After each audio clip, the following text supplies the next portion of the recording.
죽음에 대해서 이렇게 한번 생각해 보려면 반드시 들어가는 게 있어야죠. 그건 임사체험 하신 분들의 이야기일 것입니다. 제임스 무디라는 레이먼드 무디라는 미국의 의사는 그런 것에 어떤 죽었다 사는 사람들의 얘기를 들어보니까 되게 재밌는 거예요. 그래서 이 사람이 130명 가량 엄청나게 많은 사람 미국 전역을 찾아다니면서 그런 사람을 만나가지고 대화를 했어요. 그래, 여러분 믿을만 하지 않습니까? 그 의사가 뭐 할 일 없어서 그런 걸 했겠습니까? 정말 이게 죽음이라는 과연 어떤 것인가? 임사체험이라는 건 어떤 사람은 죽고 나서 일주일간이나 있다가 다시 살아나는 사람도 있으니까 굉장히 그 정도도 깊은 사람도 많아요. 그런데 그런 사람들 다 조사해고 보니까 14가지, 무려 14가지가 비슷한 점이 다 있더라는 겁니다. 다 그런 현상이 일어나더라는 겁니다. 그래서 그걸 한번 좀 조사해 보도록 하겠습니다. 어떤 현상이 일어나는가. 처음에 죽었다는 선고를 딱 받아요. 이 사람은 죽었구만. 죽었네. 또 이렇게 그 파장이 딱 멈춰져 가지고 딱 제로를 그리고 있을 때, 그때 이제 첫 번째 느낌이 영혼이 딱 빠져나가 보니까 아주 편안하고 행복감을 느끼더라는 겁니다. 몸에서 구속되어 있던 걸 해방이 되니까 그런 느낌을 받고, 두 번째는 그 음악 소리, 천상의 음악 같은 소리, 뭐 기계음 같은 소리를 듣게 되고, 그 다음에 어두운 터널 같은 데를 쫙 엄청나게 빠른 속도로 빠져나가게 되더라는 것입니다. 그게 이제 깨달음을 얻는 사람들도 이런 체험을 하는 사람도 있더라고요, 보니까. 그렇게 영체 이탈을 하게 된다는 거죠. 시공을 초월해서 어떤 곳으로 가게 되는데, 시각과 청각이 아주 되게 예민해진다고 합니다. 그런 상태에 가면. 그리고 이제 우주 어떤 곳을 가게 되면 아주 강한 고독감을 느낀다 그래요. 자기 혼자만 있으니까, 있다고 느껴지니까. 그리고는 죽은 사람들하고 같이 만나게 돼요. 돌아가신 아버지를 만난다거나 어머니를 만나거나 뭐 동생을 만난다거나 뭐 이렇게 친구를 만난다거나 이렇게 재회하게 된다고 합니다. 그때 이제 어떤 하얀 백색의 빛의 존재가 나타난다고 합니다. 근데 그 사람이 말을 하는데, 이렇게 우리 같은 인간의 말을 하는 게 아니라 텔레파시로 말을 하는데 너무나 잘 들을 수 있답니다. 그 말을. 그래서 당신은 이번 생에서 어떤 사랑을 실천했느냐 이런 걸 질문하면서 인생을 주마등처럼 쫙 보여준다 그러잖아요. 왜? 한순간에 잠깐 시간이었지만 어린 시절에서부터 인생을 쫙 살았던 그 하이라이트 같은 거를 쫙 보여준답니다. 그리고 스스로 느낀대요. 내가 이럴 땐 이런 거 잘못했구나. 내가 이렇게 말했을 때 저 사람은 저렇게 깊은 아픔을 느꼈구나. 상대방의 입장에서 느껴진답니다. 그것이. 그러니까 굉장히 괴롭대요. 그럴 때는. 그런 걸 쫙 하고 나서, 그리고 주저하다가, 그리고 나서 너는 뭐 아직 죽을 때가 안 됐으니까 다시 돌아가라라든지 뭐 그러다가 주저하다가 다시 살아나게 된다는 결과를, 그런 과정을 겪는다는 것입니다. 이거는 14가지 다 같이 나타나는 현상이라 그래요. 그래서 잘 죽기 위한 10계명이 있을 수 있겠죠. 그걸 한번 알아본다면 내일을 위해서 오늘의 행복을 양보하지 말라는 것입니다. 오늘 행복하게, 지금 이 순간을 행복하게 살라는 거죠. 여러분, 행복하게 살라는 게 무슨 뜻인지, 행복이 무엇인지 공부 안 한 사람은 행복을 잘 몰라요. 그냥 지금 아무것도 안 하고 지금 이렇게 있다 하더라도 나는 행복하다고 느끼면서 감사한 마음을 갖고 아주 스스로 행복해하면 행복해지는 거 아니겠습니까? 그렇잖아요.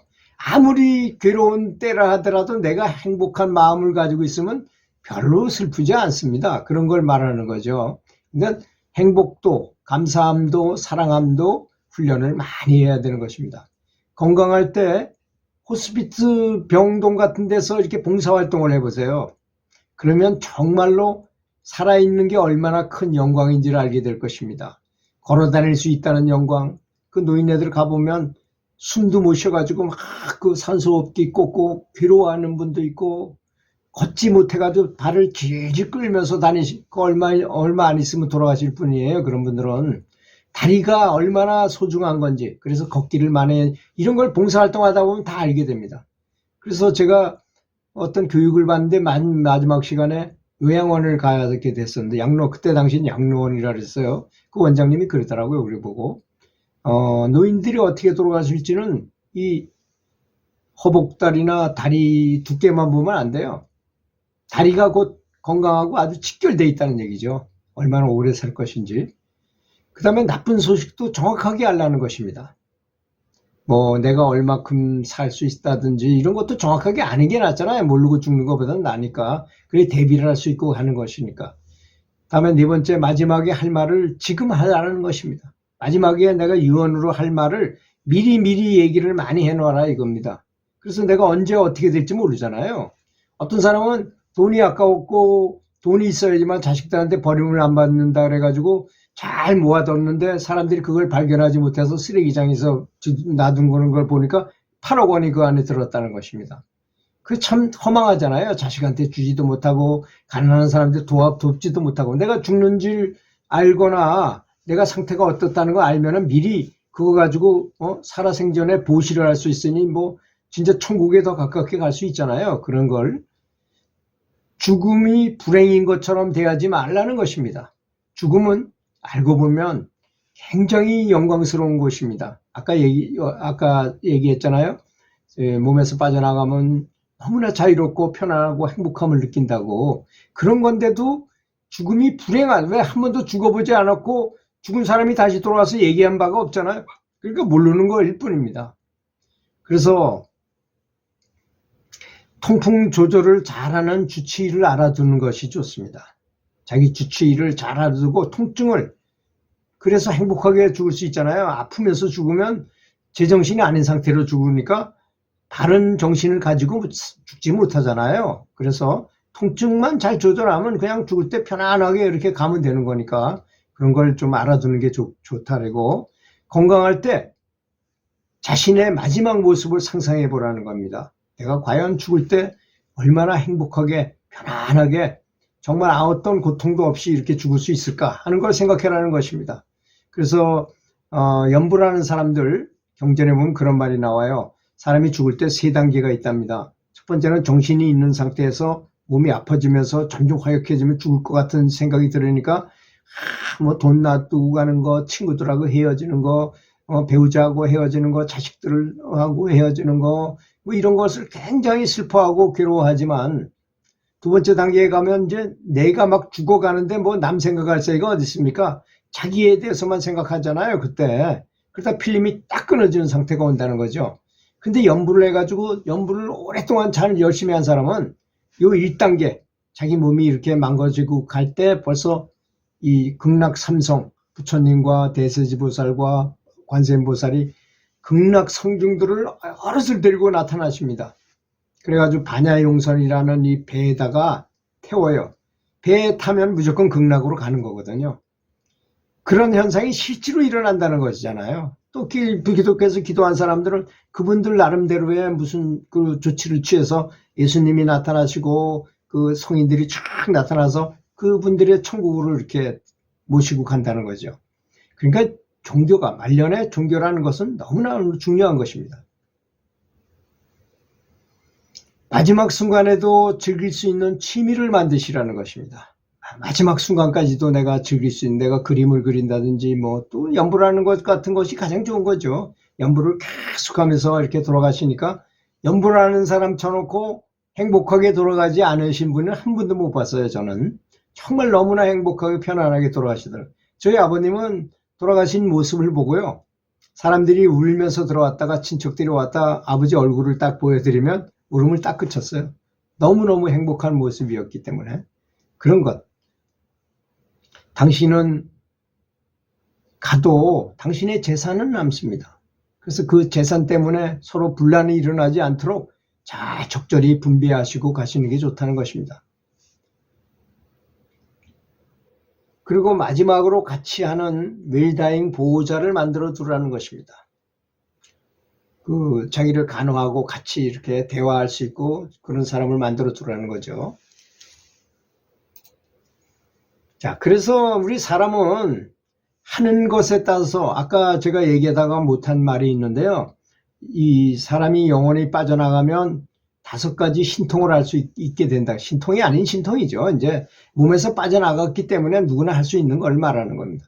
제인신명, 사람의 딱 보면 저 사람이 무슨 생각하는지 알 수 있고, 해안천리, 딱 보면 천리 밖에서 무슨 일인지 한순간에 알게 되고, 그 다음에 족불의지, 족불의지가 제일 중요합니다. 족불의지는 뭐냐, 살아있을 때 하던 습관을 그대로 가져간다는 것입니다. 그러니까 평상시에 선한 행동을 하고 선한 생각을 하고 선한 일을 많이 한 사람은 죽어서도 그렇게 하니까 그 사람은 극락이나 천국에 갈 가능성이 아주 높은 거죠.